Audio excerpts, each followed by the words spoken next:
होइन किन कुट्छेस् हे सुँगुरको माउ हो म सुँगुरको माउ त नि अनुहार त्यस्तै छ तिम्रो अनुहार राम्रो छ अझ यहाँ आइज हस्पिटल जाउँ भने जाँदिन भन्दैछु कति हस्पिटल जाने तिमी चाहिँ हिँड ल तिमीलाई चाहिँ खसीबाट ल्याइहाल्नु पर्ने पो म जान्न थुतुरो मात्रै चलाउँछ कुट्छे मात्रै अझ मलाई कुट्छे आफै ठसाक ठसी गर्छ के भयो फेरि के भयो रिठे के भयो मलाई त बेथाली च्यापे जस्तो छ ल ल हेर त कलेज गएर किताब कापी च्याप्ने उमेरमा केटा च्यापेर हिँडेपछि बेथाले नच्यापेर केले च्याप्छ त लाती पनि हान्दा छ भित्र बस्न गाह्रो होला बाहिर निस्किनको लागि एक्सर्साइज गरिरह होला नि यतिका मलाई हस्पिटल लैजा भने के आयो होइन हस्पिटल चाहिँ किन लानु हाम्रो आमाले हस्पिटलको मुख नदेखिकन बाउलाई 9वटा सन्तानको मुख देखाइन् जेठी दिदी त लिप्छु भनेर आमा यसो बस्नु भएको रे भुइँमा गोबर सोर्न गोठमा जानुभएछ म गोबरमै त्यसरी जन्माएको हाम्रो आमाले त्यही भएर त अनुहार पनि गोबर जस्तै छ बुद्धि पनि गोबर जस्तै छ नि अहिलेको जमानामा काम गर्दा गर्दा कहीँ बच्चा जन्मिन्छ त किन जन्मिँदैन त्यो माझी कुनामा त जस्तै एउटी दिदी खोर्सानी बारेमा होइन यसो एक्सर्साइज पनि हुन्छ खोर्सानी टिपेर आउँछु भनेर गकिने खोर्सानी टिप्दा टिप्दा राख्ले हाछौँ आछ जोडले हाछु यहाँ होइन बच्चा त ऊ त्यो लसुन बारीमा हस्पिटलमा भन्दा बच्चा पाउनु त यहाँ पो सजिलो रहेछ भन्नु अहिले सबैजना लाइन बसिरहेछ नि माझी कुनामा त पनि जान्छ यस्ता लाइन बस्न बुढा गतिले भएन भने बुढियाले दुःख पाउँछ भन्थे हो रहेछ अरूको बुढाहरूले पेटमा बच्चा आएदेखि स्याहार सुसार गरेर माया गरेर त्यो बच्चाको नाम राखेर कति गर्छ आफ्नो भने मैले पनि नाम त राखिसकेको छु नि के राख्यौ छोरा जन्मे बेगनास्ताल छोरी जन्मे रूपाताल तर मलाई छोरै चाहिन्छ अनि छोरी रहेछ भने छोरी रहेछ भने चावडी घरमा छ नि यो फालिदिउँ बरु पोइ फाल्छु यो बच्चा त फाल्दिनँ म होइन सबै यसका माइती गाउँले मात्र आएको थियो क्या ताली बजाएर हाँस्छन् मात्रै त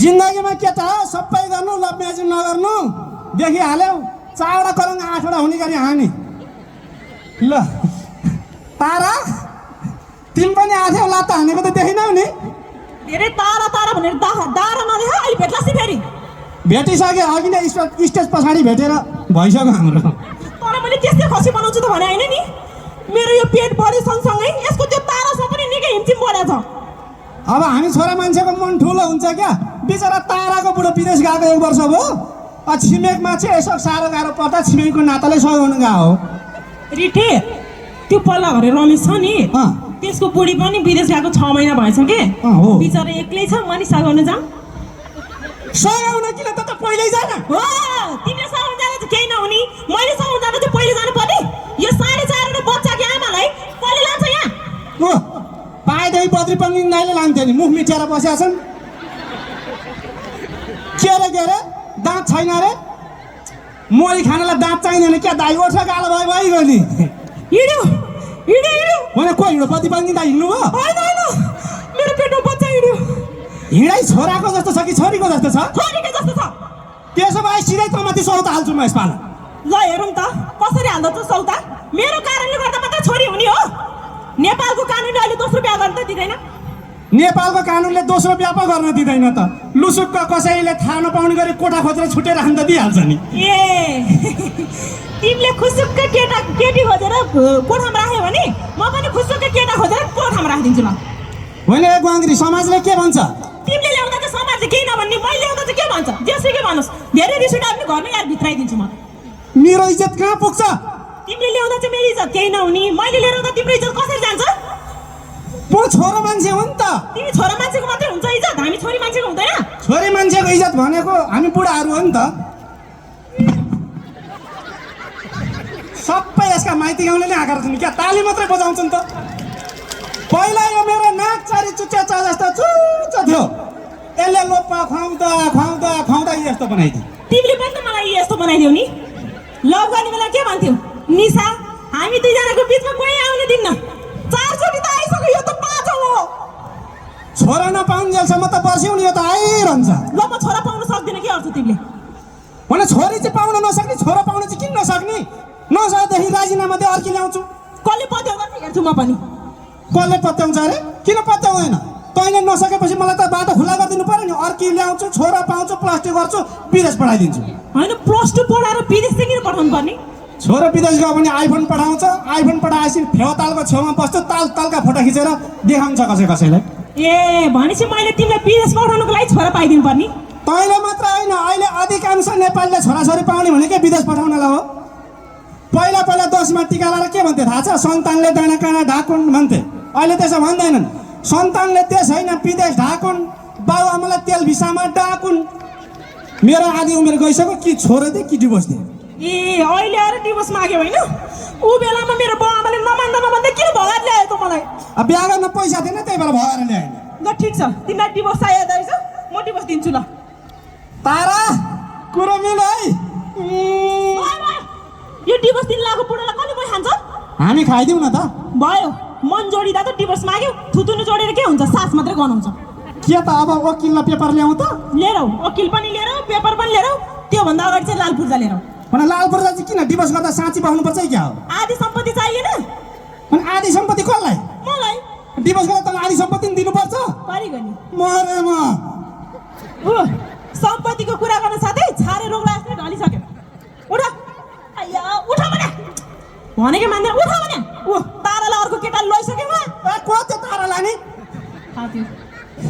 म त गरिबको छोरा, खाना लाउने पनि दुःख छ, सम्पत्तिको नाममा त एउटा झुप्पा। भयो सबै मलाई थाहा छ। जे जति छ अब आधा भाग लाग्छ। डिभोर्सै गर्ने भने होइन त? 4वटा छोरी छन्, 4वटा छोरीमा 2टा छोरी तिमीलाई, 2टा छोरी मलाई। अनि यो पेटको बच्चा छ नि, यो पनि आधा भाग लाग्छ। भने पेटको बच्चा नि भाग लाग्छ? लाग्छ। त्यसो भए मलाई खुट्टापट्टि दे, टाउकोपट्टि तैँ राख, खाना खोज्ला। चुप लाग।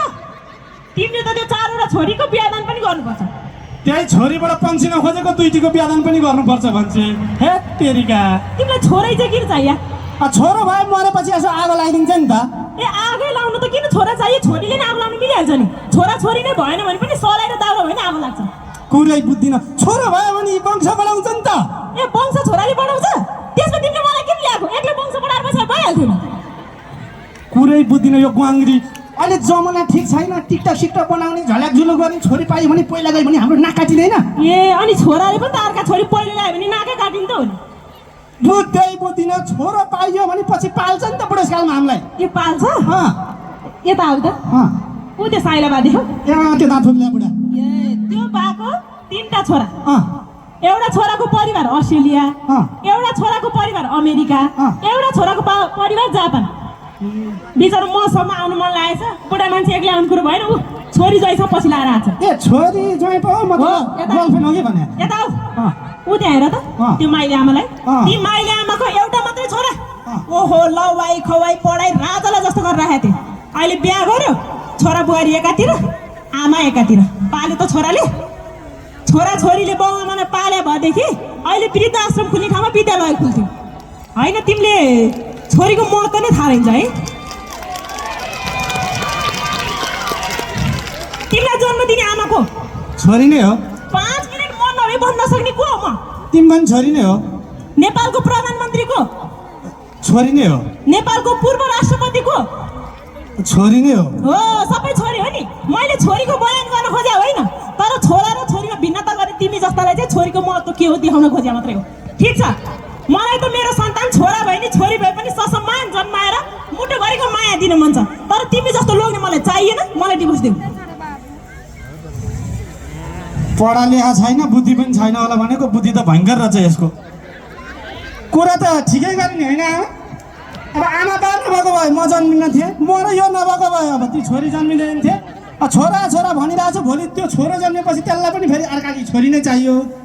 यो बनाया घर भत्काउनु भन्दा अब त्यसलाई नै सघार्नु राम्रो होइन? चुप लाग बुढी, जो जो ल हिँड भनेको। घर जाउँ ल। किन जान्नुहोस्? जाँदिनँ। अदालत चाहिँ जाउँ। डिभोर्स गर्ने भने होइन? ल कसले भन्नु डिभोर्स गर्ने भन्नु? फेरि औली तिमीले भने होइन? त राम्री छेस्, कुन्चेले छोड्दै म लान्थेँ भने डिभोर्स भने त्यताबाट भने होला। मैले भनेको छैन। बुढाबुढीको झगडा परालको आगो च्याप्पा हाँसमा घरतिर लाग्यो। ल आइज। अब छोरा र छोरीमा भिन्नता गर्छ गरिदिनुहोस् म। गर्दिनँ, बरु गर्दिनँ। दुनियाँ केटीको के त्यो ताराको पछि लाग्छ लाग्दिनुहोस् मन। तारा ध्रुव तारा, अर्का बुढी अर्का छोरी, कसैको पछि लाग्दिनँ म, तेरै पछि लाग्छु। आदे बाबामाको घर छोडेर तेरो विश्वास गरेर आएको छु। बसन्त ऋतुमा प्रकृतिले पनि काँचुली फेर्छ भन्छन्। तेरो माया पाएदेखि मेरो जिन्दगीले पनि काँचुली फेरेको छ। बसन्त ऋतुको डाइलग बोली आइज मलाई हालौँ मजा च्यापिन्छ बिस्तारी बिस्तारै हाल्नु दाइ अघि दाइ तपाईँले भिडियो खिचिरहनु भएको छ मैले केही भनेको छैन यो आमालाई हाले भिडियो त नखिच्नु न यार खिच्न देऊ न त बुढाबुढीको के भयो त राम्रो राम्रो फोटो खिचेर मलाई भोलि पठाउन है पठाऊ भन्छ बुद्धि छैन खिचेर टिकटकमा हालिदिन्छन् क्या अनि के भयो त अनि टिकटकमा हाल्ने भने उता मेरो गर्लफ्रेन्डले बुढी रहेछ भने थाहा पाउँदैन त्यसलाई त म आज खसिनु पनि छोड्दिनँ तपाईँहरू चाहिँ Basanta Ritu serial Sasmita Giri official YouTube च्यानलमा हेर्दै गर्नु म यसलाई खसी बनाएर आउँछु तँलाई त मैले